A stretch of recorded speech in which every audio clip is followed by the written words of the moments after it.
Si tu as envie de te lancer sur les réseaux sociaux, mais que tu hésites parce que tu sais pas si c'est vraiment fait pour toi, t'es un peu dans ce rejet des réseaux sociaux parce que tu te dis que c'est trop superficiel, c'est toxique, etc. Je te comprends, et j'avais le même avis sur ce sujet-là il y a quelques années. J'ai failli supprimer tous mes réseaux sociaux et me dire, moi ma vie c'est de vivre à la montagne avec des chèvres et que personne me fasse chier. Et finalement, j'ai changé d'avis là-dessus et je vais t'expliquer pourquoi. Je m'appelle Manu, je suis thérapeute et coach, certifiée en hypnose et en PNL, et je me suis mise sur les réseaux sociaux il y a un an et demi.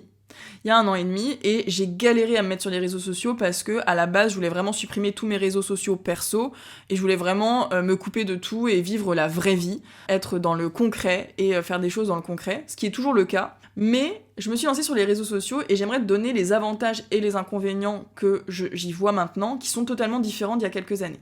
Déjà, le premier avantage à se mettre sur les réseaux sociaux, c'est que c'est quand même un moyen gratuit de faire de l'argent. Tout simplement. Je pense que c'est une erreur de ne pas utiliser cet outil pour promouvoir une activité, pour créer une communauté, pour monétiser du contenu. Pour moi, c'est comme si tu refusais l'utilisation de Google à l'époque quand c'est apparu, ou l'utilisation de ChatGPT. Alors ça, pareil, ChatGPT, quand c'est arrivé, j'étais là, mais non, mais no way, jamais j'utilise ça, on va devenir complètement débile, ça va nous remplacer, voilà, scénario catastrophe, etc.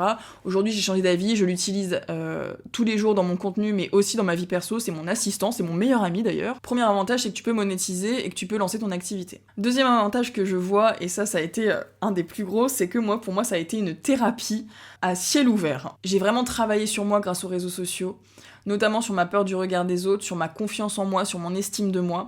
J'ai appris à m'aimer parce qu'en fait, t'as pas trop le choix finalement. Si tu n'es pas solide sur tes appuis, si tu ne t'aimes pas, si t'es pas aligné avec ce que tu fais, alors travaille sur toi avant. Ou alors aie assez confiance quand même pour le faire en même temps, mais c'est vraiment une sortie de zone de confort de dingue, mais par contre ça t'amène une confiance en toi, en fait ça te force à développer ça du moins. Je dis pas que j'ai super confiance en moi, j'ai évidemment des périodes de doute, mais justement ça me challenge assez pour arriver à développer ça et à guérir en fait mes blessures. J'ai guéri énormément de blessures en me mettant sur les réseaux sociaux.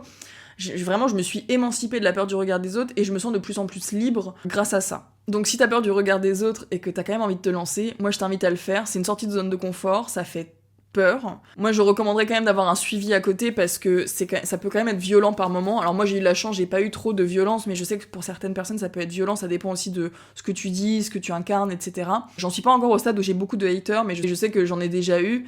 Et si t'es un peu fragile, sensible, moi je le suis, mais justement j'ai appris à me mettre une barrière par rapport à ça, et surtout à me dire mais en fait quelle vie j'ai envie d'avoir, et voilà, j'ai pas envie d'être dans une vie où j'ai des regrets parce que j'aurais eu peur des autres.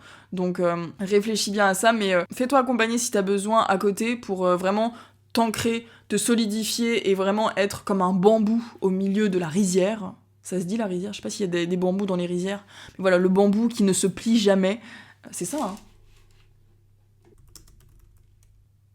Ah oui. Ah oui, le roseau qui se plie, mais ne rompt pas. Donc ça, c'est vraiment une sacrée école de connaissance de soi, de thérapie. Enfin, c'est vraiment une sacrée thérapie, je trouve, les réseaux sociaux. Une vision assez profonde, un pourquoi assez profond pour se lancer. Je pense que si t'es pas sûr à 100% de ce que tu veux faire, peut-être le travailler un peu en amont, parce que ça peut quand même aussi avoir des dégâts. Et aussi un avantage que je vois, et qu'on ne parle jamais, mais c'est d'avoir des traces de sa vie. En fait, depuis 2011, je garde toutes mes photos et mes vidéos dans mon téléphone. Je paye tous les mois du cloud pour avoir toutes mes photos et mes vidéos. Et en fait, j'avais jamais prévu de me mettre sur les réseaux sociaux, mais j'ai tout gardé. Et en fait, je sais pas, c'est symbolique pour moi, mais de retomber sur ma moi du passé avec les photos et retomber sur des souvenirs, bah à chaque fois je me dis putain, j'ai quand même parcouru du chemin, et ça me rappelle des souvenirs et de la manière dont je pensais à l'époque, etc. Et donc je vois aussi mon évolution. Et les réseaux sociaux, en fait, c'est pareil. T'as même pas besoin de payer de cloud, c'est gratuit. Tu mets tout sur les réseaux sociaux, ta vie, et en fait, je me dis, mais à la fin de ta vie, tu pourras regarder ça et te dire, mais putain, à 20 ans, j'étais comme ça, à 25 ans, 30 ans, 40 ans, et tu vois ton évolution. Et ça, on n'en parle jamais. Et en fait, je trouve ça génial. Je trouve ça génial d'avoir une trace de sa vie, de ce que t'as voulu partager, évidemment, mais de voir comment t'as évolué. Et en fait, il y a que les réseaux sociaux ou ton téléphone, des journaux intimes ou quoi, mais il y a que ces traces-là qui restent. Parce que le cerveau oublie. Et en fait, ce qui est écrit et ancré, ça reste, et de le revoir, je sais que dans quelques années, quand je me reverrai mes stories ou ce que je faisais à ce moment-là, je me dirais « Ah ouais, bah je faisais ça ». Et je trouve ça super, je trouve ça vraiment génial de voir ton évolution. Ça t'apprend plein de choses en fait. Les inconvénients par contre, ça on y vient, c'est sûr qu'il y en a. Le premier inconvénient c'est qu'il y a quand même beaucoup de méchanceté et de bêtises sur les réseaux sociaux. J'ai quelque chose de très simple et très hautain, mais ça m'aide dans ces moments-là.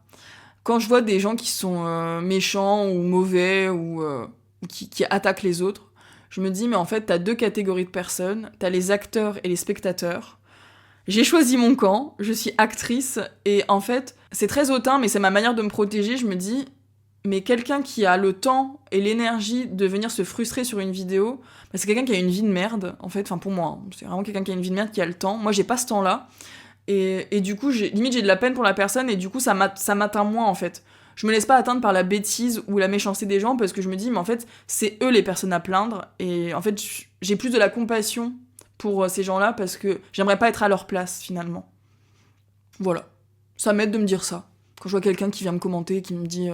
Une fois j'ai eu un mec qui m'a dit « Tu as le charisme d'un poulpe anémié ». Bon ça c'était marrant, j'ai rigolé. J'étais voir sur internet c'est quoi un poulpe anémié, ça n'existe pas. Donc j'ai le charisme de quelqu'un qui n'existe pas. Mais bref, ça existe, ça c'est inévitable je pense, et du coup, voir comment t'as envie de voir les choses pour justement que ça soit pas trop impactant. Voilà, c'est pas contre toi, c'est pas contre moi, c'est vraiment le reflet de la vision du monde de la personne, et moi je plains ces personnes-là.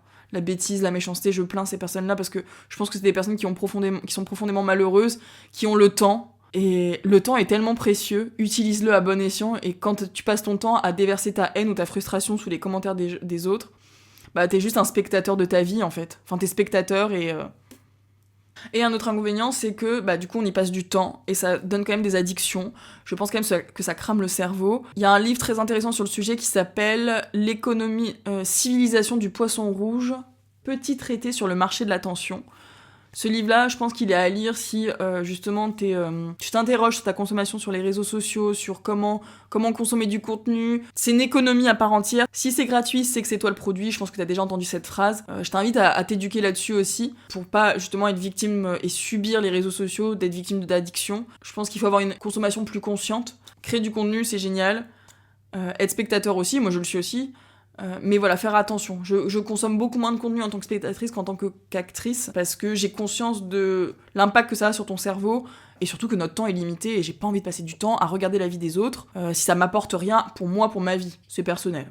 Dernier inconvénient, ça c'est quelque chose que j'ai un peu du mal, mais je pense que c'est le jeu, et tant pis, c'est à moi de trouver aussi des solutions pour ça. C'est que, à force de partager des choses, bah il y a des gens qui pensent te connaître et qui un peu sont intrusifs dans ta vie. C'est un peu des relations déséquilibrées parce que du coup tu partages ton point de vue, tu partages un peu tes expériences, et du coup il y a des gens qui pensent te connaître et qui viennent un peu te parler, qui en fait en savent sur toi mais toi tu ne sais rien sur eux.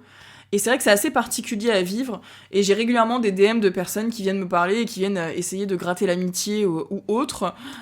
J'ai des commentaires très drôles, ça me fait rire, mais c'est vrai que c'est assez dérangeant parce que bah moi j'adore partager, j'ai à cœur vraiment d'aider les gens, et j'ai pas envie d'arrêter à cause de ça. Mais c'est vrai que je fais ça aussi pour... c'est mon activité, c'est pour aider les gens en coaching, c'est vraiment professionnel, même si je partage beaucoup de ma personne, parce que pour moi c'est important de partager des expériences, et voilà, j'ai aucun mal à me montrer vulnérable, entre guillemets, enfin pour moi c'est pas de la vulnérabilité, mais c'est vrai que du coup il y a des gens qui peuvent s'en servir pour essayer de t'atteindre, pas méchamment, mais c'est vrai que j'ai beaucoup de personnes des fois qui viennent et qui me ressortent des choses que j'ai dit en vidéo, et qui s'en servent un peu contre moi en mode « Ah bah t'as dit ça, mais du coup, etc. » Et... en fait, je suis là, non, mais en fait, moi, je ne te connais pas, je connais pas ton prénom, je sais pas à quoi tu ressembles, je sais pas qui t'es. Oui, ok, t'as vu 3 vidéos de moi, tu penses savoir qui je suis, mais non, en fait, c'est déséquilibré, et c'est vrai que c'est assez particulier à vivre. Donc voilà, c'est un peu l'inconvénient. Moi maintenant ce que je fais c'est que dès que ça sort du cadre pro je ne réponds pas, et si ça m'importune trop je bloque la personne, parce qu'en fait j'ai des gens quand même assez bizarres qui sont quand même venus plusieurs fois, donc voilà, maintenant je me pose plus la question, je bloque parce que je me protège, parce que déjà j'ai pas le temps de gérer tous les DM que je reçois dans ce sens là, j'ai pas envie de prendre le temps de le faire, et ça reste quand même une activité professionnelle. Mon but c'est d'aider les gens, d'aider les personnes à travers le coaching, l'hypnose, la PNL, la création de contenu gratuite, mais c'est pas j'ai pas besoin d'amis, ou voilà, si j'ai envie de dater, je sais comment faire, je sors dehors et ça me suffit. Mais bon, bien tenté, en vrai bien tenté, il faut créer des opportunités, ça peut marcher. Mais voilà, en tout cas, voici les avantages et les inconvénients que je vois à être sur les réseaux sociaux.